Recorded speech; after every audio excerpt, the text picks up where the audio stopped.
ভারতের উপর চাপতে পারে 500% শুল্ক। হ্যাঁ, এমন ভয়ের কথাই কিন্তু চারদিকে কান পাতলে শোনা যাচ্ছে। আর এর কারণটা ডোনাল্ড ট্রাম্প। এর আগে তিনি রাশিয়া থেকে তেল কেনা বিষয়ে ভারতের বিভিন্ন সিদ্ধান্তে নাখুশ ছিলেন, আর সেই কারণের জন্য ভারতের উপর 50% ট্যারিফ তিনি ইতিমধ্যেই চাপিয়ে রেখেছেন।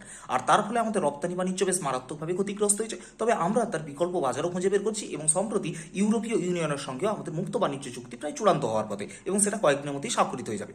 কিন্তু এসবের মধ্যেও আমেরিকার মতো একটা বড় বাজারে প্রবেশ না করতে পারা যে কোনো দেশের রপ্তানি বাণিজ্যের পক্ষে একটা বড় গতি।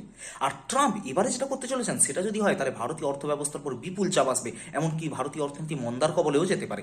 কারণ ট্রাম্প বলেছেন যে তিনি এমন একটা বিল আনতে চলেছেন যার মাধ্যমে রাশিয়া থেকে তেল কেনা দেশগুলির ওপরে তিনি 500% পর্যন্ত ট্যারিফ চাপাবেন। সেই সকল দেশগুলি যদি আমেরিকার নির্দিষ্ট নিয়ম মেনে আমেরিকার কাছ থেকে বা তার বন্ধু রাষ্ট্র থেকে তেল না কেনে, তাহলে এই ঘটনা কার্যকরী হতে পারে। আর সেক্ষেত্রে তালিকার প্রথমেই রয়েছে চীন, ভারত এবং ব্রাজিলের মতো দেশগুলি। সত্যিই কি ট্রাম্প এই ঘটনা করবেন? আপনার কি মনে হয়? কমেন্টে জানান।